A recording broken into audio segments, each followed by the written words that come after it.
أشهد أن لا إله إلا الله وحده لا شريك له وأشهد أن محمدا عبده ورسوله أما بعد فأعوذ بالله من الشيطان الرجيم بسم الله الرحمن الرحيم الحمد لله رب العالمين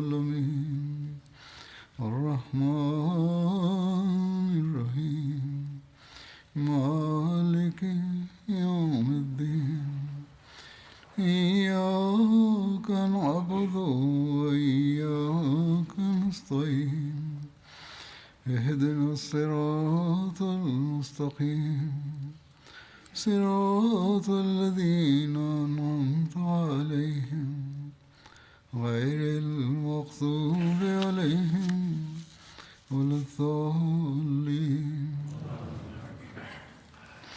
अॼु ग़ज़वा बनू मुस्तलिक या ग़ज़वा मुरैसी ही बि नालो आहे इन जो ज़िक्र कंदुसि. हीउ ग़ज़वा कॾहिं थियो इन जे बारे में सीरत निगारनि जो इख़्तिलाफ़ु आहे. अलामा इब्न इसहाक़ तबरी ऐं इब्न हशाम जे वेझो ग़ज़वा बनू मुस्तलिक शाबान 6 हिजरी में थियो. किन इन जी तारीख़ 5 हिजरी बयानु कई आहे. सही बुख़ारी में मूसा बिन उक़बा खां रिवायत आहे त ग़ज़वा बनू मुस्तलिक 4 हिजरी में थियो हो. अलबत शारे बुख़ारी अलामा इब्न हजर अस्क़लानीअ लिखियो आहे त हीअ कलम जी लग़्ज़िश आहे. उन्हनि खे 5 हिजरी लिखणु घुरिजे पियो पर 4 हिजरी लिखियो वियो. हज़रत मिर्ज़ा बशीर अहमद साहिब बि तहक़ीक़ कई आहे पंहिंजी इन ग़ज़वा जे बारे में. चवनि था त ग़ज़वा बनू मुस्तलिक जी तारीख़ शाबान 5 हिजरी आहे. छो त हीउ ग़ज़वा क़बीले ख़ुदा जे हिकिड़े पाड़े बनू मुस्तलिक सां थियो हुयो. तंहिं करे इन ग़ज़वे खे बनू मुस्तलिक चयो वञे थो. ऐं हीउ क़बीलो हिकिड़े खूह जे भरिसां रहंदो हुयो जंहिंखे मुरैसी चवंदा हुआ. इन जे करे इन ग़ज़वा जो ॿियो नालो ग़ज़वा मुरैसी बि आहे. मुरैसी मदीने खां तक़रीबन 116 मीलनि जे मुफ़ासिले ते हो. बनू मुस्तलिक क़ुरैश जा हलीफ़ हुआ. उन्हनि हबशी नाले जबल जे दामन में जेको मके जे हेठें हिसे में आहे गॾु थी हलफ़ वरितो हुयो त असां माण्हू हिकु थी क़ुरैश सां गॾु रहंदासीं. तंहिं करे हिननि माण्हुनि खे अहाबीश चयो वञणु लॻो ऐं इन ई मुआहिदे जे मुताबिक़ बनू मुस्तलिक ग़ज़वा उहद में क़ुरैश काफ़रनि जे लश्कर में शामिल हुआ. इन ग़ज़वे जो हिकिड़ो सबबु त हीउ हुयो त बनू मुस्तलिक इस्लाम दुश्मनी में बेडरपा थी विया हुआ ऐं लाॻीतो अॻिते ई वधी रहिया हुआ. उन्हनि खे क़ुरैश काफ़रनि जी मुकमिल ताईद ऐं हिमायत हासिलु हुई. ग़ज़वा उहद में मुसलमाननि जे ख़िलाफ़ु लड़ाई में शिरकत जे करे हाणे ही खुली करे मुसलमाननि जे मुक़ाबले ते लही आया हुआ ऐं इन्हनि जी सरकशी में तमामु घणो वाधारो थी वियो हुयो.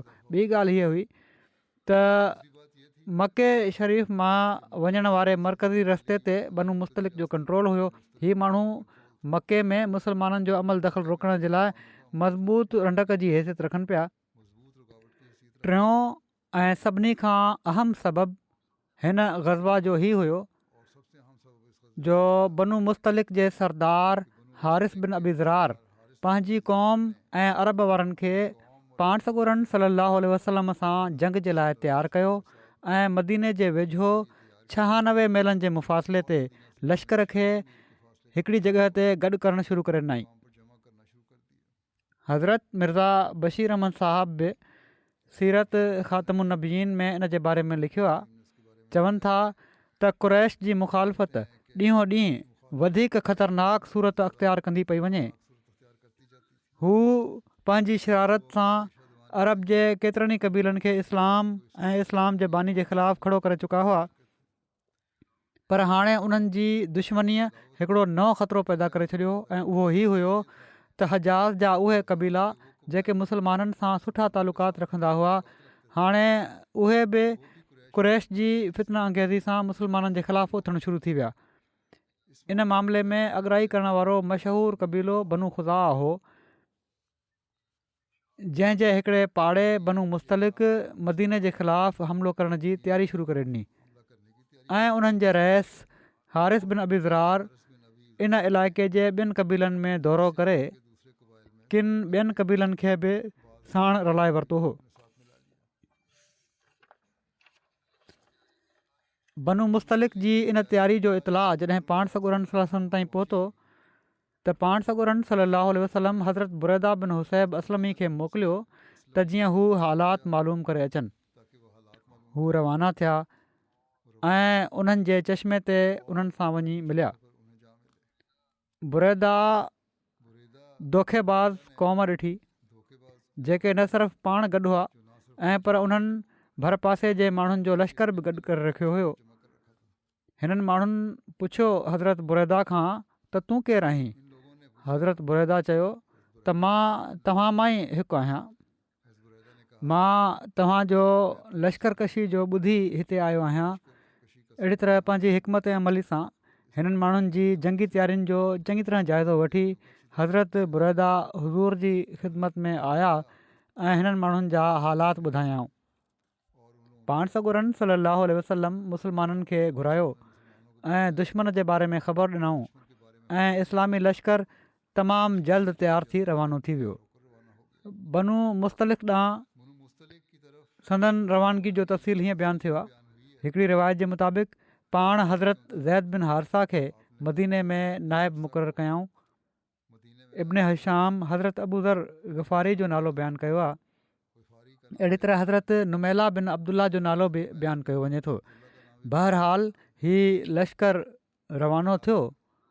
इस्लामी लश्कर 700 माण्हुनि ते ॿधल हो। रसूलुल्लाह सलाहु वसलम 2 शाबान 5 हिजरी में सूमर जे ॾींहुं मदीने शरीफ़ मां कूच कयो ऐं इस्लामी लश्कर खे वठी बनु मुस्तलिक़ ॾांहुं रवाना थिया। हज़रत मसूद बिन हुनैदा ग़ज़वा मुरेसी में रस्ते जा गाइड हुआ। इन सफ़र में मुस्लमाननि वटि कुल 30 घोड़ा हुआ, जिन मां मुहाजिरनि वटि 10 घोड़ा हुआ। हज़ूर सलाहु वसलम जा 2 घोड़ा हुआ, लिज़ाज़ ऐं ज़राब। जन मुहाजिरनि वटि घोड़ा हुआ उन्हनि जा नाला हेठि ॾिनल आहिनि: हज़रत अबू बकर सिद्दीक़, हज़रत उमर फारूक, हज़रत उस्मान गनी, हज़रत अली, हज़रत ज़ुबैर, हज़रत अब्दुर्रहमान बिन औफ़, हज़रत तलहा बिन उबैदुल्ला, हज़रत मिक़दाद बिन अमर। ऐं अंसार असहाबनि जे 20 घुड़सवारनि मां 15 जा नाला मिलनि था, जिन में हज़रत साद बिन मुआज़, हज़रत उसैद बिन हुज़ैर, हज़रत अबू अब्स बिन जबर, हज़रत कतादा बिन नौमान, हज़रत अवैम बिन साइदा, हज़रत अवाम बिन अदी, हज़रत साद बिन ज़ैद अशअली, हज़रत हारिस बिन हज़मा, हज़रत मुआज़ बिन जबल, हज़रत अबू कतादा, हज़रत अबू उबई बिन काब, हज़रत हुबाब बिन मुंज़िर, हज़रत ज़ियाद बिन लबीद, हज़रत फ़रवा बिन अमर, हज़रत मुआज़ बिन रफ़ा बिन राफ़े। बहरहाल इन जे तफ़सील में वधीक ई बयानु थियो आहे त पाण सॻुरनि सलाहु वसलम सां गॾु केतिरा ई मुनाफ़िक़ बि निकिता। हू इन खां अॻु अहिड़ी तरह कंहिं ग़ज़बे जे लाइ न निकिता हुआ। ऐं छो निकिता?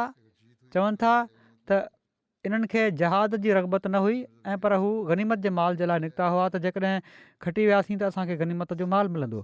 हज़रत मिर्ज़ा बशीर अहमद साहिब इन बारे में बयानु कयो आहे अहिड़ी तरह त पाण सॻुरनि सलाहु वसलम खे जॾहिं इन वाक़े जो इतलाउ मिलियो त पाण वधीक एहतियात तौरु पंहिंजे हिकिड़े असहाबी बुरैदा बिन हुसैब नाले खे हालात जी ख़बरचार लहण जे लाइ बनु मुस्तलिक़ ॾांहुं रवानो फ़रमायो ऐं उन्हनि खे ताक़ीद फ़रमायाऊं त तमामु जल्द वापसि अची हक़ीक़तुल अमर खां हुज़ूर खे इतलाउ ॾियनि। छा थियो, हक़ीक़त छा आहे, इन जे बारे में ॿुधाइनि। बुरैदा विया त ॾिठऊं त वाक़ई हिकिड़ो तमामु वॾो मेड़ आहे ऐं तमामु ज़ोर शोर सां मदीने ते हमले जूं तयारियूं थियनि पियूं थियूं। उन्हनि फ़ौरन वापसि अची पाण सॻोरनि सलाहु वसलम खे इतलाह ॾिनो। पाण हस्ब आदत मुस्लमाननि खे पेशबंदी तौरु दयारे बनू मुस्तलिक़ ॾांहुं रवानो थियण जी तहरीक फ़रमाई। बजाए इन जे जो हू पहिरियां हमिलो कनि, पाण चयऊं त पहिरियां उन्हनि ॾांहुं रवाना थी वञो। ऐं केतिरा ई असाब हज़ूर सां गॾु हलण लाइ तयारु थी विया। ऐं पर हिकिड़ो वॾो टोलो मुनाफ़िक़नि जो बि, जेको इन खां पहिरियां एॾे अंग में कॾहिं बि शामिलु न थियो हुयो, उहो बि साण थी पियो। पाण सॻोरा सलाहु वसलम पंहिंजे पुठियां अबू ज़र ग़िफ़ारी या किन रिवायतुनि जी रूह खां ज़ैद बिन हारिसा खे मदीने जो अमीर मुक़ररु करे अलाह जो नालो वठंदे शाबान 5 हिजरी में मदीने मां निकिता। फ़ौज में सिर्फ़ु 30 घोड़ा हुआ। अलबत उठनि जो अंगु कुझु वधीक हुयो ऐं उन्हनि घोड़नि ऐं उठनि ते रलिजी मिलिजी मुस्लमान वारे वारे सां सुवार थियनि पिया। इन बारे में हज़रत मिर्ज़ा बशीर अहमद साहब वधीक बयानु कनि था त रस्ते में मुस्लमाननि खे काफ़रनि जो हिकिड़ो जासूस मिली वियो, जंहिंखे उन्हनि पकिड़े पाण सॻोरनि सलाहु वसलम जी ख़िदमत में हाज़िर कयो। ऐं पाण इन तहक़ीक़ खां पोइ त हू वाक़ई जासूस आहे, उनखां काफ़रनि जे बारे में कुझु हालात वग़ैरह पुछणु चाहिया, पर उन ॿुधाइण खां इनकार कयो। ऐं छो त उनजो रवैयो मुश्तबे हुयो, तंहिं करे मुरवज जंग जे क़ानून हेठि, जेको उन ज़माने में राइज हुयो, जंग जो क़ानून, हज़रत उमर उनखे क़तलु करे छॾियो। ऐं इन खां पोइ इस्लाम जो लश्कर अॻिते रवानो थियो। बनू मुस्तलिक़ खे जॾहिं मुस्लमाननि जे अचण जो इतलाउ मिलियो ऐं हीअ ख़बर बि पहुती त उन्हनि जो जासूस मारिजी वियो आहे, त हू ॾाढो ड्रिना, छो त असुलु मक़सदु उन्हनि जो हीउ हुयो त कहिड़ी तरह मदीने ते ओचितो हमिलो करण जो मौक़ो मिली वञे। पर पाण सॻोरनि सलाहु वसलम जी बेदार मग़ज़ी जे करे हाणे उन्हनि खे फ़ाइदे बदिरां नुक़सानु पइजी वियो। सो हू ॾाढो मरूब थी विया ऐं ॿिया क़बीला जेके उन्हनि जी मदद जे लाइ उन्हनि सां गॾु थी विया हुआ, उहे त ख़ुदाई तसरुफ़ हेठि कुझु अहिड़ा ॾिना जो फ़ौरन उन्हनि जो साथ छॾे पंहिंजे पंहिंजे घरनि ॾांहुं हलिया विया। पर ख़ुदि बनू मुस्तलिक़ खे कुरैश मुस्लमाननि जी दुश्मनी जो कुझु अहिड़ो नशो पीआरे छॾियो हुयो जो हू पोइ बि जंग जे इरादे खां न मुड़िया ऐं पूरी तयारीअ सां इस्लामी लश्कर जे मुक़ाबले जे लाइ राज़ी रहिया। जॾहिं पाण सॻोरा सलाहु वसलम मुरसी पहुता, हुज़ूर जे लाइ चम जो खेमो लॻायो वियो। हुज़ूर जी अज़वाज मुतहरात मां हज़रत आयशा सिद्दीक़ा हुज़ूर सां गॾु हुयूं। किन मौरख़ीन हज़रत उम्मे सलमा जो बि ज़िक्र कयो आहे त हू बि हज़रत आयशा सां गॾु हुयूं, पर अलामा इब्न हजर अहिड़ी रिवायतुनि खे ज़ईफ़ करार ॾिनो आहे जिन में हज़रत उम्मे सलमा जे गॾु हुअण जो ज़िक्र आहे। उन्हनि जे वेझो बुख़ारी जी रिवायत में हज़रत आयशा जा लफ़्ज़ ई आहिनि, फ़ख़र जा सहमी, माना त मुंहिंजो कुणो निकितो। इन ॻाल्हि मां पतो पए थो त इन ग़ज़वा में अज़वाज मुतहरात मां अकेलियूं हज़रत आयशा ई हुयूं जेके रसूलुल्लाह सलाहु वसलम सां गॾु वयूं हुयूं। हिन ग़ज़वे में मुस्लमाननि जो शिआर छा हो? इब्न हशाम लिखियो आहे त बनू मुस्तलिक़ जॾहिं मुस्लमाननि जो शिआर या मंसूरो अमित अमित हो, इन जो तर्जुमो हीअ आहे त ए मदद याफ़्ता शख़्स, मारे छॾ मारे छॾ। इन शिआर जे इस्तेमालु करण जी हिकमत हीअ हुई जो मुस्लमाननि ऐं काफ़रनि जे विच में इश्तिबाह न हुजे ऐं राति जी ऊंदाही में बि मुस्लमान हिक ॿिए खे सुञाणे सघनि। पाण सॻोरनि सलाहु वसलम असाब सॻोरनि जी सफ़बंदी कई। मुहाजिरनि जो झंडो हज़रत अबू बकर सिद्दीक़ खे ॾिनो वियो। ॿियो कौल आहे त हज़रत अम्मार बिन यासिर खे ॾिनो वियो ऐं अंसार जो झंडो हज़रत साद बिन उबादा खे ॾिनो वियो। पाण सॻोरनि सलाहु वसलम हज़रत उमर खे हुकुम ॾिनो त हू माण्हुनि में हीउ ऐलान कनि, माना त दुश्मन जी फ़ौज जे साम्हूं हीउ ऐलान कनि त ए इंसानो, चओ अलाह खां सवाइ को इबादत जे लाइक़ु न आहे ऐं इन जे ज़रिए सां पंहिंजे नफ़्सनि ऐं मालनि खे महफ़ूज़ करे वठो। हज़रत उमर ईअं ई कयो, पर मुशरिकनि इनकार करे छॾियो। कुझु देरि तीर अंदाज़ी थींदी रही। पहिरियां मुशरिकनि मां हिकिड़े शख़्स तीर उछलायो ऐं मुस्लमान बि कुझु देरि तीर अंदाज़ी कंदा रहिया पोइ पाण सॻोरनि सलाहु वसलम पंहिंजे असाब सॻोरनि खे हुकुम ॾिनो त हमिलो कयो। उन्हनि हिकु थी हमिलो कयो। मुशरिकनि मां को बि भॼी न सघियो। इन्हनि मां 10 मक़तूल थिया ऐं बाक़ी सभई क़ैदी थी विया। पाण इन्हनि जे मर्दनि औरतुनि औलाद ऐं जानवरनि खे क़ैद करे वरितऊं। हज़रत मिर्ज़ा बशीर अहमद साहिबु इन जे तफ़सील में लिखियो आहे त जॾहिं पाण सॻोरा सलाहु वसलम मुरैसी में पहुता, जंहिंजे वेझो बनू मुस्तलिक़ जो क़याम हुयो ऐं जेको समुंड जे साहिल जे वेझो मके ऐं मदीने जे विच में हिकिड़ी जॻह जो नालो आहे, त पाण ड्राबो करण जो हुकुम ॾिनऊं ऐं सफ़ाराई ऐं झंडनि जी वंड वग़ैरह खां पोइ पाण हज़रत उमर खे हुकुम ॾिनऊं त अॻिते वधी करे बनू मुस्तलिक़ में हीउ ऐलान कनि त हाणे बि हू इस्लाम जी दुश्मनी खां मुड़ी वञनि, अदावत खां मुड़ी वञनि ऐं पाण सॻोरनि सलाह जी हुकूमत खे तस्लीम करे वठनि त उन्हनि खे अमन ॾिनो वेंदो। मज़हब जी तब्दीली जो ज़िक्र नाहे। पाण सॻोरनि सलाह जी हुकूमत खे तस्लीम कनि त अमन ॾिनो वेंदुनि ऐं मुस्लमान वापसि मोटी वेंदा। पर उन्हनि सख़्तीअ सां इनकार कयो ऐं जंग जे लाइ तयारु थी विया। एसि ताईं जो लिखियलु आहे त सभिनी खां पहिरियों तीर जेको इन जंग में हलायो वियो उहो हिननि जे ई माण्हू हलायो हुयो, माना त बनू मुस्तलिक़ जे माण्हूअ।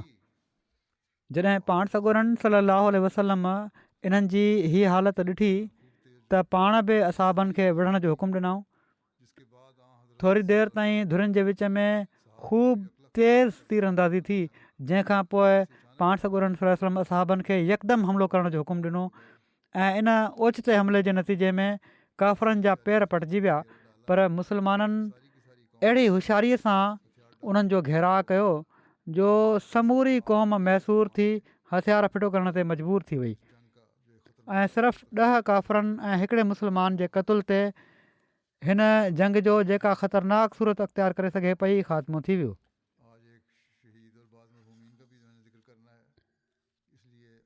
अॼु हिकिड़े शहीद ऐं किन मरहूमनि जो बि मां ज़िक्र करिणो आहे, तंहिं करे हीउ असुलु ख़ुतबो मुख़्तसिरी ॾियां पियो थो। पर पोइ बि मुहर्रम जे हवाले सां जंहिंमां असां अॼुकल्ह गुज़रूं पिया था, दुआ ॾांहुं बि तवजो ॾियारणु चाहियां थो। हीउ हिकिड़ो दर्दनाक वाक़ियो आहे जंहिंमें ज़ुल्म ऐं बरबरीत जो इंतिहाई मिसाल क़ाइमु थियो। पाण सॻोरनि सलाहु वसलम जे ॾोहिटे ऐं हुज़ूर जे ख़ानदान जे माण्हुनि खे शहीद कयो वियो। पर मुस्लमाननि जी बदकिस्मती आहे हीअ त इन मां सबक़ु वठण जे बदिरां हीउ ज़ुल्म अञा ताईं हले पियो थो। मुहर्रम में शिया सुनी फ़साद या दहशतगर्दी जे हमलनि जा वाक़िया वधी वेंदा आहिनि। इन में हयातियूं बि ज़ाया थींदियूं आहिनि ॿिन्ही तरफ़ां ऐं पर हिन फ़िरक़ेबंदी ऐं ज़ाती मफ़ादनि खे हासिलु करण जी ख़्वाहिश मुस्लमान दुनिया में फितने फ़साद जी सूरत पैदा करे फिटी कई आहे। ऐं पर सॼो साल ई आलमनि तरफ़ां बि मुख़्तलिफ़ ग्रोहनि तरफ़ां बि ऐं हुकूमतुनि तरफ़ां बि ज़ुल्म ऐं ज़्यादती जा मुज़ाहिरा थियनि पिया था हिक ॿिए जे ख़िलाफ़ु। को हिननि खे अकुलु नथो अचे त कुझु त सिखनि, कुझु त ख़ुदा जो ख़ौफ़ कनि। अलाह ताला जेको हिन फ़साद खे ख़तमु करण जे लाइ पंहिंजे वाइदे जे मुताबिक़ इंतिज़ामु फ़रमायो आहे, इनखे ई क़बूलु करण जे लाइ तयारु कोन्हनि। हीअ मसीह मौत जी बैत में अचण ई नथा चाहिनि, जेको वाहिद हिकिड़ो ज़रियो आहे जेको उमत वाहिदा बणाइण जो नज़ारो ॾेखारे सघे थो ऐं फ़सादनि खे ख़तमु करे सघे थो। मुस्लमाननि जो एको क़ाइमु थी करे उन्हनि जी साख क़ाइमु थी सघे थी। इहो ई हिकिड़ो ज़रियो आहे। काश जो हिननि माण्हुनि खे सम्झ अचे। बहरहाल हिननि ॾींहंनि में अहमदनि खे दुरूद शरीफ़ पढ़णु ऐं मुस्लमाननि जे एके जे लाइ ख़ासि दुआउनि ॾांहुं तवजो ॾियणु घुरिजे। पंहिंजनि हालतुनि खे बि बहितरु करणु ऐं अलाह ताला सां तालुक़ में वधण ॾांहुं बि ख़ासि तवजो ॾियणु घुरिजे असांखे। अलाह ताला सभिनी खे इन जी तौफ़ीक़ बि अता फ़रमाए। जहिड़ो की मूं चयो हुयो किन शहीदनि ऐं मरहूमनि जो ज़िक्र करिणो आहे। हिकिड़ो शहीद आहे, हीअ शहीद जेके आहिनि हिननि जो नालो आहे बोंजा महमूद साहब, जेके जमात तमंजारो टोगो जा रहण वारा हुआ। 21 जून ते दहशतगर्दनि हिननि जे घर में घिड़ी हिननि खे शहीद करे छॾियो। इन्ना लिल्लाहि व इन्ना इलैहि राजिऊन। हिननि जी उमिरि 64 साल हुई। पोइ हिते रहिजी वियल घर भातियुनि में 2 घर वारियूं ऐं 14 ॿार शामिल आहिनि। नवीद नईम साहब मुबलिग सिलसिला लिखनि था त टोगो जे उतरे रीजन जे मरकज़ी शहर जे वेझो हीअ जमायत तमंजारो आहे। हीउ इलाइक़ो बुर्किना फासो सां रलजण वारी सरहद ते मौजूदु आहे। बोंजा महमूद साहब खे हिन जमायत जे शुरूआती मेंबरनि में शामिलु थियण जी तौफ़ीक़ मिली। ॿनी ॿारो करे पंहिंजो रिज़्क़ कमाईंदा हुआ। उते ई हिकिड़ी आरज़ी रहाइश बि हिननि जी ठाहियलु हुई, जिथे मींहोंगी जे मौसम में ॿार बचनि सां शिफ्ट थी वेंदा हुआ। ख़ुश्क मौसम में ॻोठ अची वेंदा हुआ, जेको काफ़ी परे हुयो। वरी उते हलिया वेंदा हुआ रेनी सीज़न में। अॼुकल्ह ही पंहिंजे फार्म ते ई मौजूदु हुआ। जॾहिं 21 जून जी राति 8 बजे 4 दहशतगर्द हिननि जे घर में दाख़िलु थिया, टार्च ॿारियाऊं। हिननि जे पुट खे रोशनी नज़र आई। 14 साल उमिरि हुई उनजी। पुट खे रोशनी नज़र आई जंहिंजी उमिरि 14 साल हुई। उन घर में रोशनी ॾिठी त फ़ौरन उते आयो ऐं ॾिठाई त हिननि जे वालिद खे दहशतगर्दनि वकोड़े रखियो आहे। इन ते हू डिॼी उतां भॼी वियो। बहरहाल उनखां पोइ दहशतगर्द मरहूम जी खाॾी जे हेठां बंदूक रखी ऐं फायर करे छॾियईं ऐं गोली नक खे चीरींदे ॿाहिरि निकिरी वई। थॾे ते ई अलाह खे प्यारा थी विया। इन्ना लिल्लाहि व इन्ना इलैहि राजिऊन। दहशतगर्द इन कार्रवाई खां पोइ उतां रवाना थिया ऐं घर जे कंहिं ॿिए माण्हू खे नुक़सानु न पहुचायऊं। लॻे पियो त मक़सदु सिर्फ़ु उन्हनि जो हिननि खे शहीद करणु हुयो, इन जे लाइ आया हुआ। हू वाक़े जो इतलाह मिलण ते उतां जा जेके मिलिट्री वारा आहिनि उहे बि पहुची विया। हुकूमत जा अख़्तियार अॼुकल्ह तमामु महदूदु आहिनि। दहशतगर्दनि कब्ज़ो करे फिटी कयो आहे हर हंधि। मड़ खे उन्हनि फ़ौजियुनि पंहिंजे कब्ज़े में वरितो ऐं चौधारी जो जाइज़ो वठण खां पोइ पंहिंजी मामूल जी कार्रवाई करण खां पोइ ॿिए ॾींहुं मड़ वारसनि जे हवाले करे छॾियऊं।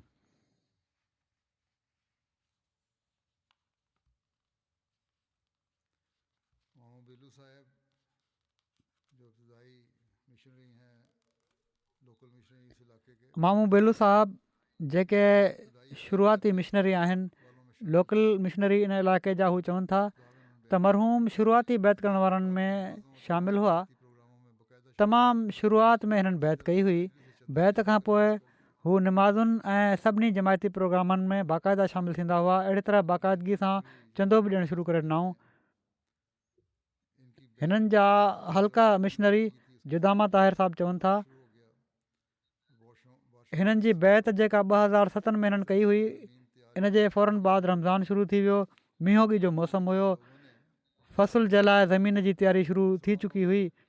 ॻोठ जे कुझु माण्हुनि हिननि जो मज़ाक़ उॾाइणु शुरू करे ॾिनो त हाणे तूं मुस्लमान थी वियो आहीं, रोज़ा रखंदे या ॿनी में कमु कंदे, छो त रोज़े सां त एॾी महिनत नथो करे सघीं, जॾहिं त असां त महिनत कंदासीं ऐं असांजा फ़सुल भला थी वेंदा। हिननि जवाबु ॾिनो त इस्लाम खे मां दिलि सां क़बूलु कयो आहे, तंहिं करे रोज़ा त ज़रूरु रखणा आहिनि। फ़सुल जो अलाह मालिक आहे, जेतिरो कमु करे सघियुसि करे वठंदुसि। जेको मुंहिंजे नसीब में हूंदो उहो मूंखे मिलंदो, उहो ख़ुदा मूंखे ज़रूरु ॾींदो। अलाह जो करणु ईअं थियो जो मींहनि जो सिलसिलो ई बीहजी वियो उन्हनि ॾींहंनि में ऐं सॼो रमज़ान मींहुं न वसियो। हिननि बि आराम सां रोज़ा रखिया ऐं ईद जे ॿिए ॾींहुं मींहुं शुरू थी विया ऐं जहिड़ी तरह उते ॻोठ में उन इलाइक़े में फार्मिंग थींदी आहे, उहे सभई माण्हू पोइ ॿाहिरि निकिता ऐं पंहिंजनि ॿनियुनि ते विया। अलाह ताला उन्हनि खे बि कम खां रोके छॾियो जेके हिननि जो मज़ाक़ उॾाए रहिया हुआ ऐं पंहिंजे बाने खे बि इबादत जी तौफ़ीक़ ॾेई छॾियईं। जमायत जे क़याम जे 4 सालनि खां पोइ मर्कज़ तरफ़ां मस्जिद जी तामीर जो प्रोग्राम ठहियो। गैरमंदियुनि इन ते ॾाढो ज़ोर लाथो त इन मस्जिद जी कहिड़ी ज़रूरत आहे, तव्हां असांजी मस्जिद में नमाज़ पढ़ी वठंदा कयो।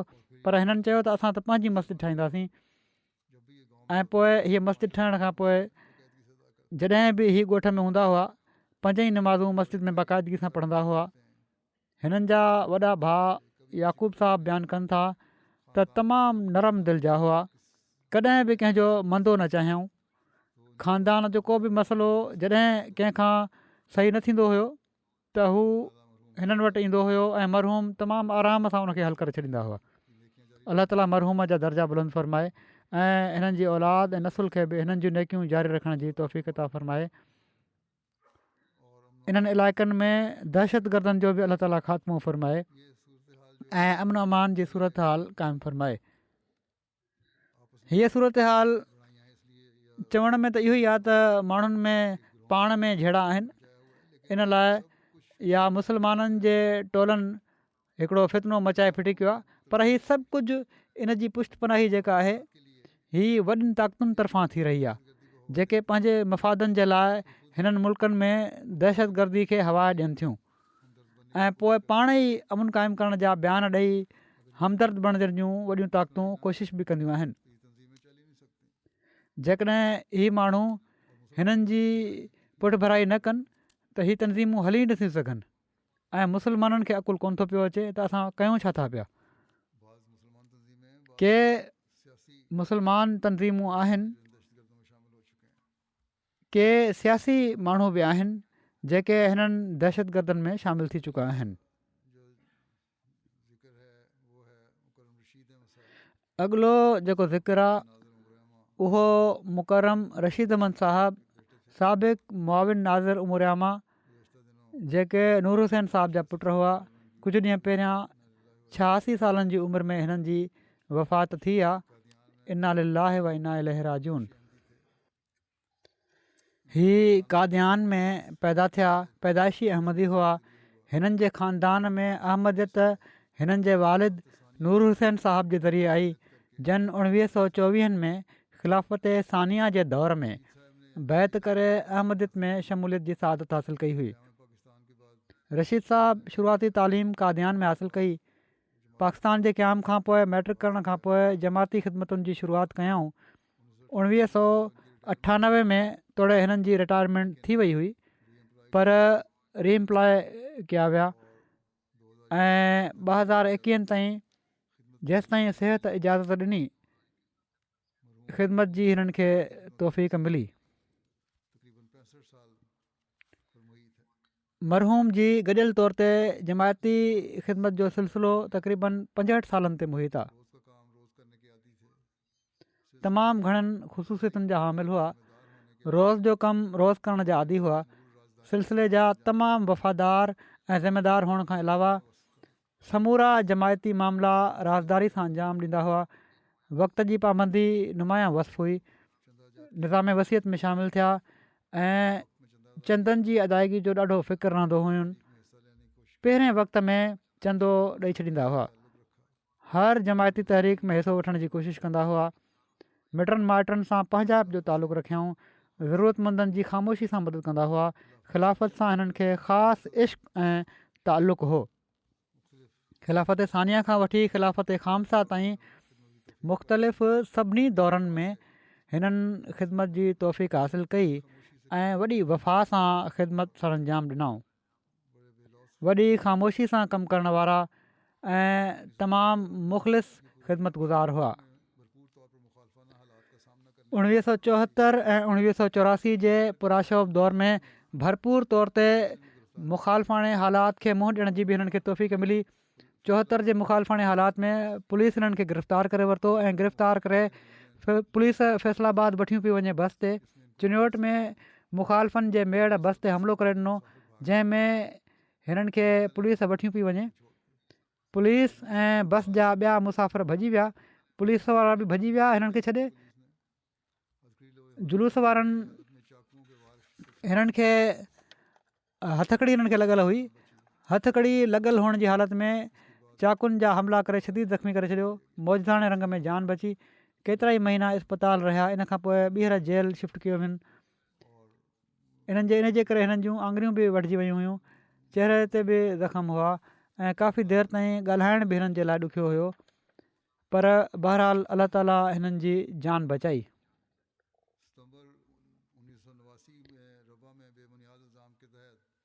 सेप्टेंबर 1979 में रबुआ में बेबुनियाद इल्ज़ाम हेठि हज़रत ख़लीफ़तुल मसीह सालिस रहमतुल्लाह ताला जे ख़िलाफ़ु ऐं ॿियनि उहिदेदारनि जे ख़िलाफ़ु केस दर्ज थियो।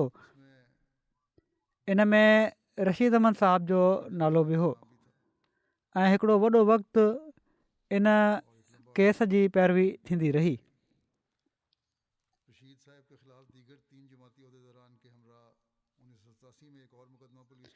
रशीद साहब जे ख़िलाफ़ु ऐं ॿियनि 3 जमायती उहिदेदारनि जे ख़िलाफ़ु 1987 में बि हिकिड़ो ॿियो केस रबुआ पुलिस स्टेशन में क़ाइमु थियो ऐं केतिरनि सालनि ताईं हिननि खे अदालतुनि जा चकर हणणा पिया।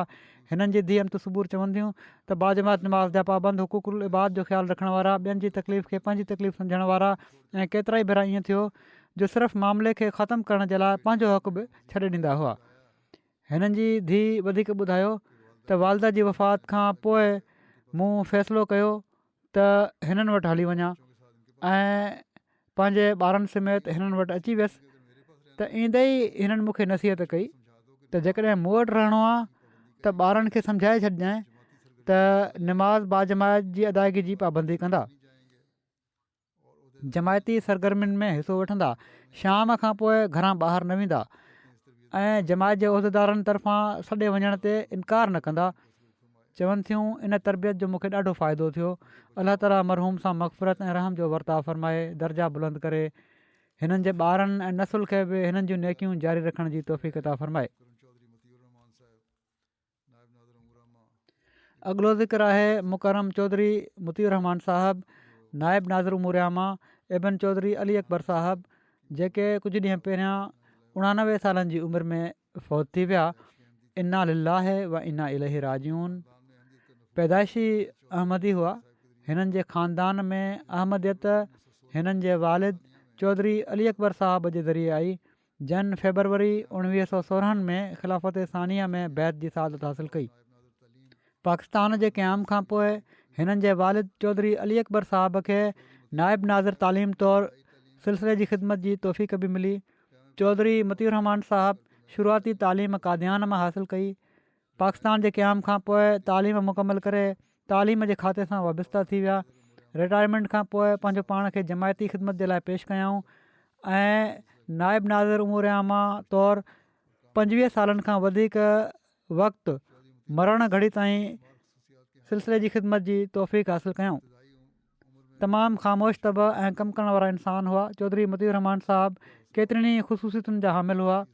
शुरूआती उमिरि में निज़ाम वसियत में शामिलु थियण जी सआदत हासिलु कयूं। वसियत जो हिसाबु वॾी बाक़ाइदगी सां साफ़ु रखंदा हुआ, वक़्त जा पाबंद हुआ, बाजमायत नमाज़ुनि जी अदायगी में बाक़ाइदा, जमायती चंदा पहिरें वक़्त में अदा करण वारा, इल्मी ज़ौक़ निमाया हुयो, सादी तबियत जा मालिक हुआ, हर कंहिं सां दोस्ताणो ऐं मुहबत जो तालुक़ु हुयो।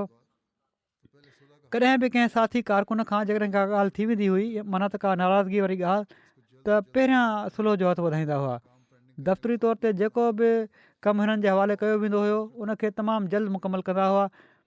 कमु पेंडिंग करण खे सख़्तु नापसंदि कंदा हुआ ऐं आख़िर ताईं उन्हनि पंहिंजी इन वसफ़ खे जारी रखियो। कॾहिं बि दफ़्तर जो कमु पेंडिंग थियणु न ॾिनऊं। मरहूम ख़िलाफ़त सां वाबस्ता रहणु ऐं निज़ाम जमात जी इताअत जी हमेशह तलक़ीन कंदा हुआ ऐं हमेशह इहो ई चवंदा हुआ पंहिंजे वेझनि खे।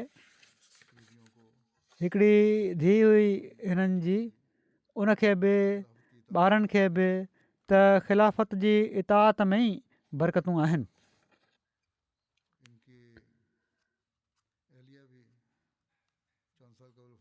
हिननि जी घरवारी बि कुझु साल पहिरियां फ़ौत थी वई हुई। हिकिड़ी धीउ आहे हिननि जी ऐं उन जा घर वारा बि फ़ौत थी विया ऐं हीअ समूरा सदमा वॾे सब्र सां हिननि बर्दाश्त कया। अलाह ताला हिननि सां मग़फ़िरत ऐं रहम जो वर्ताव फ़रमाए, दर्जा बुलंद फ़रमाए। मरहूम चौधरी एजाज़ुर रहमान साहिबु साबिक़ सदर अंसारुल्लाह जा चाचा हुआ।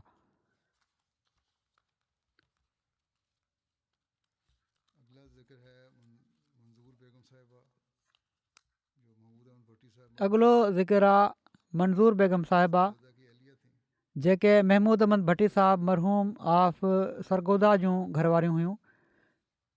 कुझु ॾींहं पहिरियां हिननि जी वफ़ात थी आहे। इन्ना लिल्लाहि व इन्ना इलैहि राजिऊन। ही हज़रत चौधरी ग़ुलाम हुसैन साहिबु रज़ी अल्लाह ताला अन्हु हज़रत मसीह मौद अलैहिस्सलाम जे असहाबी जूं नुंहुं हुयूं। हिननि जे ख़ानदान में अहमदियत हिननि जे वॾे चाचे चौधरी ग़ुलाम नबी अलवी साहिबु ऐं चाचे मुकरम चौधरी अता मोहम्मद अलवी साहिब जे ज़रिए आई। हिननि ॿिन्ही बुज़ुर्गनि शीजा वतनी में हिकिड़ो मुनाज़रो ॿुधण खां पोइ बैत कई हुई। मरहूमा जे वालिद चौधरी मोहम्मद अब्दुल्ला अलवी साहिबु बाद में 3 साल तहक़ीक़ करण खां पोइ 1935 में अहमदियत क़बूल कई।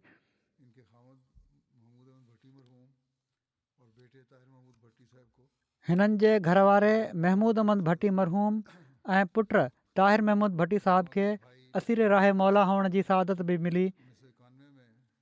मरहूमा जे हिकिड़े भाउ नसीर अहमद अलवी साहिब खे 1991 में अहमदियत जे नाले ते सिंध जे इलाइक़े दौड़ में शहीद बि कयो वियो हुयो। मरहूमा मूसिया हुयूं। पोइ रहिजी वियल घर भातियुनि में 3 धीअरूं ऐं 7 पुट शामिल आहिनि। हिननि जा हिकिड़ा पुट आबिद महमूद भट्टी साहिबु वक़फ़े ज़िंदगी आहिनि, मुरबी आहिनि, प्रिंसिपल जामिया अहमदिया ऐं नायब अमीर आहिनि जमायत तंज़ानिया जा, ऐं जेके मैदान अमल में हुअण जे करे वालदा जे जनाज़े में शामिल न थी सघिया। साबिक़ सदर लजना आहिनि क़यूम साहिबा इन ॻोठ जूं। चवनि थियूं त 15 साल सदर लजना तौरु मूंखे ख़िदमत जो मौक़ो मिलियो। इन वक़्त में मूं ॾिठो आहे हिननि जूं तमामु घणियूं ख़ुशूसियतूं ॾिठियूं आहिनि। मरहूमा जूं सोमो सलाद जूं पाबंद, 5 वक़्त नमाज़ वॾे एतमाम सां पढ़ंदियूं हुयूं। जेसि ताईं लजना खे मस्जिद अचण जी इजाज़त हुई बाक़ाइदगी सां जुमे ते ईंदियूं हुयूं ऐं हमेशह पहिरीं सिफ़ में वेहंदियूं हुयूं। हाणे त उते पाबंदियूं आहिनि, औरतूं मस्जिद में नथियूं वञी सघनि। जुमो पाइण जे लाइ बि न ईद पढ़ण जे लाइ घरनि में वेठियूं हूंदियूं आहिनि ऐं बेचैन रहंदियूं आहिनि त कॾहिं हालात सही थियनि त असां बि मस्जिदुनि में वञी सघूं। इन्हनि जे लाइ बि दुआ कयो अलाह ताला पाकिस्तान जे माण्हुनि ते रहम फरमाए। हर इजलास में ई शामिलु थींदियूं हुयूं। रमज़ान में बाक़ाइदगी सां लजना सां गॾु तरावी मस्जिद में पढ़ंदियूं हुयूं। हमेशह पंहिंजे ॿारनि ऐं उन्हनि जे ॿारनि खे बि मस्जिद सां ॻंढे रखियाऊं। ॿारनि जी तमामु भली तरबियत कयाऊं। हमेशह ॿारनि खे जमायती ख़िदमत ॾांहुं राग़िब रखियाऊं। कैसर महमूद भट्टी साहिबु हिननि जा पुट लिखनि था त चंदनि जी अदायगी जे हवाले सां हमेशह पंहिंजी ख़र्ची मां पाण ॾींदियूं हुयूं। वसियत जी रक़म बि पंहिंजी गॾु कयल सॼे माल मां पाण ॾिनऊं। असां उन्हनि खे इसरार कयोसीं त चंदो जेको आहे हिसे जाइदाद वारो उहो असां था ॾियूं, पर उन्हनि साफ़ु इनकार करे छॾियो त मां पंहिंजे ख़ुदा जी वाट में वसियत कई आहे, हीउ मुंहिंजो हक़ु आहे। दीन जे लाइ ख़ासि गैरत ऐं अहमियत रखंदियूं हुयूं। 1989 में ॻोठ में जमायत जा हालात ख़राबु थिया ऐं दुश्मननि ॻोठ में अहमदी घरनि खे बाहि ॾियणु ऐं मस्जिद ते कब्ज़ो करणु चाहियो त हिननि पंहिंजे घर वारे खे चयो ऐं पंहिंजे पुटनि खे चयो त तव्हां माण्हू मस्जिद ॾांहुं वञो, मां अकेली घर जी हिफ़ाज़त करे वठंदुसि। उन्हनि ॾींहंनि में हिननि जे वालिद ऐं हिननि जे घर वारे ऐं पुटनि खे पुलिस गिरफ़्तार बि करे वरितो हो ऐं का परेशानी अहिड़ी तरह न थी। ऐं पर हीअ सॼी राति हिननि जा पुट चवनि था त हीअ दुआ घुरंदियूं हुयूं रोई रोई त अलाह ताला मुंहिंजे मुड़ुस ऐं ॿारनि खे जमायत सां इस्तक़ामत सां बीहण जी तौफ़ीक़ ॾे। अलाह ताला हिननि सां मग़फ़िरत ऐं रहम जो वर्ताव फरमाए ऐं हिननि जी औलाद खे बि हिननि जूं नेकियूं जारी रखण जी तौफ़ीक़ ॾे। अॻिलो ज़िक्र आहे मुकरम मास्टर सआदतमंद अशरफ साहिबु, जेके मुकरम ख़ुशी मोहम्मद साहिबु बॉडीगार्ड हज़रत ख़लीफ़तुल मसीह सानी जा पुट हुआ। कुझु ॾींहं पहिरियां 83 सालनि जी उमिरि में हिननि जी वफ़ात थी आहे। इना लिलाहे व इना इलाही राजिऊन। पोइ हिते रहिजी वियल घर भातियुनि में घरवारी खां अलावा 3 पुट ऐं 3 धीअरूं शामिल आहिनि। हिकिड़ा पुट उस्मान अहमद ताले साहिबु मुरबी सिलसिला सेरालियून आहिनि, जेके मैदान अमल में हुअण जे करे हिननि जे जनाज़े में शामिलु न थी सघिया। उस्मान साहिबु मुरबी सिलसिला लिखनि था त वालिद साहिबु पेशे जे लिहाज़ खां उस्ताद हुआ। 1963 में हज़रत मुस्लिह मऊद जी तहरीक ते लबैक चवंदे सिंध में बशीराबाद हिजरत करे आया ऐं तालीम इस्लाम हाई स्कूल में अरबी पढ़ाइण ते मामूर थी विया। बशीराबाद सिंध हिजरत खां अॻु दारुलरहमत गरबी में रहंदा हुआ। हिननि जो हज़रत मौलाना ग़ुलाम रसूल साहिबु राजेकीअ सां वॾे प्यार जो तालुक़ु हुयो ऐं मौलाना राजेकी साहिबु चवनि था मुंहिंजे वालिद खे पंहिंजो वात सां चयल पुटु चवंदा हुआ ऐं हिननि जी नेक तबियत जे करे हिननि सां वॾे प्यार जो वर्ताव कंदा हुआ। हीअ लिखनि था त ज़ाती कम बि कराए वठंदा हुआ मौलवी साहिबु हिननि खां। जॾहिं बि को तोहफ़े तौरु रक़म ॾेई वेंदो हुयो दुआ जे मक़सद सां मौलाना राजेकी साहिब खे, त मुंहिंजे वालिद खे घुराए ई चवंदा हुआ त हीअ रक़म दारुज़ियाफ़त में जमा कराए छॾ ऐं उनजी रसीद वठी अचिजांइ, चंदे में ॾेई छॾींदा हुआ। चवनि था त हिकिड़े ॾींहुं गर्मीअ जे मौसम में हज़रत मौलाना ग़ुलाम रसूल राजेकी साहिबु घर आया ऐं दर खड़कायाऊं। वालिद साहिबु ॿाहिरि निकिता। मौलाना साहिब खे अर्ज़ु कयाऊं त एॾी गर्मी में तव्हां छो आया आहियो, मूंखे घुरायो हा त मां हाज़िर थी वञा। इन ते मौलवी साहिबु जवाबनि चयो वालिद साहिब खे त जेकॾहिं तोखे पैसनि जी ज़रूरत हुई त मूंखे पाण ॿुधाए छॾीं। हज़रत मौलाना राजेकी साहिबु वधीक फ़रमायो त अलाह ताला मूंखे हुकुमनि फ़रमायो आहे त सादत खे पैसनि जी ज़रूरत आहे, वञ ऐं उनखे पैसा ॾेई अचु। ऐं हज़रत मौलाना ग़ुलाम रसूल राजेकी साहिबु खीसे मां पैसा कढिया ऐं उन्हनि खे ॾिनऊं ऐं हलिया विया। अहिड़ी तरह तालुक़ु हुयो हिननि जो बि अलाह ताला सां, जो ख़ुदि ई पंहिंजे हिकिड़े ॿिए नेक बाने जी दिलि में विधाईं त वञ ऐं उनजी मदद कर। ख़िलाफ़त जी इताद जो मयार हिननि जो क़ाबिल रश्क हुयो। चवनि था मुरबी साहिबु त कुझु वक़्तु पहिरियां ख़ाकसार मोकल वठी हिननि सां मिलणु पाकिस्तान वियो। हिननि जी तबियत ॾिसी मूं चयो त मुनासिबु सम्झो त मां वधीक मोकल वठी वठां ऐं वॾी सख़्ती सां इन ते पाण फ़रमायाऊं त अॻिते अहिड़ी ॻाल्हि न सोचिजांइ, न पंहिंजी ज़बान ते आणिजांइ। ख़लीफ़े वक़्तु तोखे हिकिड़े मोर्चे ते विहारियो आहे, उते ई वेठो रह ऐं जमायत जी ख़िदमत ऐं हिफ़ाज़त आख़िरी साह ताईं कंदो रह। हमेशह भेण भाइरनि खे तलक़ीन कंदा हुआ। सफ़र में जॾहिं बि वञो दुरूद शरीफ़ पढ़ंदा रहिजो, ला हौला वला कुवत इल्ला बिल्लाह जो विर्द कंदा रहिजो। हिननि जो हिकिड़ो वाक़ियो लिखियो आहे हिननि, जेको मुबशर गोंदल साहिब जे हवाले सां लिखियलु आहे, त जॾहिं B.Ed जो इम्तिहान ॾेई रहिया हुआ त अरबी जो पेपर काफ़ी ॾुखियो हुयो ऐं निसाब खां हटी करे कुझु ॻाल्हियूं हुयूं। त वालिद साहिबु चवनि था कुझु देरि खां पोइ हिकिड़ी वाधारी शीट वरिती ऐं लिखंदा रहिया। उनखां पोइ ॿीहर शीटूं वठंदा रहिया, काग़ज़ वधीक वठंदा रहिया। साथियुनि पुछा कयसि त असां खां त जेके काग़ज़ ॾिना विया हुआ पर्चो हल करण जे लाइ उहे बि पूरा न आहिनि थिया, तूं छा थो लिखीं? उन्हनि जवाबु ॾिनो त जेको मूंखे अचे पियो उहो त मां लिखी छॾियो। इन खां पोइ मां हज़रत मसीह मऊद अलैहिस्सलाम जो क़सीदो या आयन फैज़िल्लाह वल इरफ़ानी इन जा 70 शेर जेके हुआ उहे बि लिखी आयो आहियां, त जीअं जेको बि उन्हनि खे पढ़ंदो उनखे तबलीगत थी वेंदी। घटि में घटि पास त ख़बर न आहे मां थियणो आहे या न, एग्ज़ामिनर पास करे थो या न, घटि में घटि शेर पढ़ी उनखे हिकिड़ो अहसासु त पैदा थींदो त अहमदी कंहिं अहमदीअ लिखियो आहे या कंहिंजा शेर आहिनि ही, ऐं पोइ तहक़ीक़ कंदो ऐं इन लिहाज़ खां तबलीग जो रस्तो खुलंदो।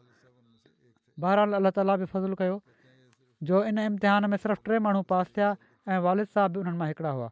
चवनि था हीअ सिर्फ़ु अलाह ताला जो फज़ुलु ऐं क़सीदे जी बरकत हुई। नफ़िलनि इबादतुनि ऐं रोज़नि जो अक्सर एहतमाम कंदा हुआ। क़ुर शरीफ़ जी मुहबत ऐं तिलावत जो वॾो शग़फ़ुनि हमेशह क़ुर शरीफ़ जी किन सूरतुनि खे झुंगारींदे ॿुधोसीं। हज़रत मसीह मौद अलैहिस्सलाम जे क़सीदे खे हमेशह पढ़ंदे ॿुधोसीं। अक्सर पढ़ंदे क़सीदो पढ़ंदे हिननि जी अखियुनि मां ॻोढ़ा वही पवंदा हुआ। हज़रत मसीह मौद अलैहिस्सलाम जे किताबनि जो मुतालो कंदा हुआ ऐं हज़रत मसीह मौद अलैहिस्सलाम जे असहाब सॻोरनि जा वाक़िया ॿुधाईंदा हुआ। ख़ासि तौर ते हज़रत मौलाना ग़ुलाम रसूल साहिबु राजेकी साहिब जा वाक़िया पंहिंजे शागिर्दनि खे ज़रूरु ॿुधाईंदा हुआ। पुरजोश ॾाई अलाह हुआ ही ऐं मुस्तैद शख़्सियत जा हामिल हुआ। जमाती प्रोग्रामनि में हमेशह वधी सदी हिसो वठंदा हुआ। अलाह ताला मग़फ़िरत ऐं रहम जो वर्ताव फ़रमाए, दर्जा बुलंद फ़रमाए ऐं हिननि जी औलाद खे बि हिननि जूं ही नेकियूं जारी रखण जी तौफ़ीक़ अता फ़रमाए।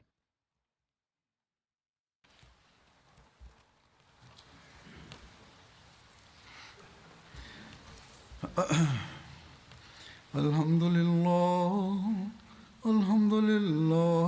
नहमदुहु व नस्तईनुहु व नस्तग़फिरुहु व नु'मिनु बिही व नतवक्कलु अलैहि व नऊज़ु बिल्लाहि मिन शुरूरि अनफुसिना व मिन सय्यिआति अअमालिना मन यहदिहिल्लाहु फला मुदिल्ल लहु ومن يضلله فلا هادي له ونشهد أن لا إله إلا الله ونشهد أن محمدا عبده ورسوله عباد الله رحمكم الله إن الله يأمر بالعدل والإحسان وإيتاء ذي القربى وينهى عن الفحشاء والمنكر والبغي يعظكم لعلكم تذكرون اذكروا الله يذكركم وادعوه يستجب لكم ولذكر الله أكبر.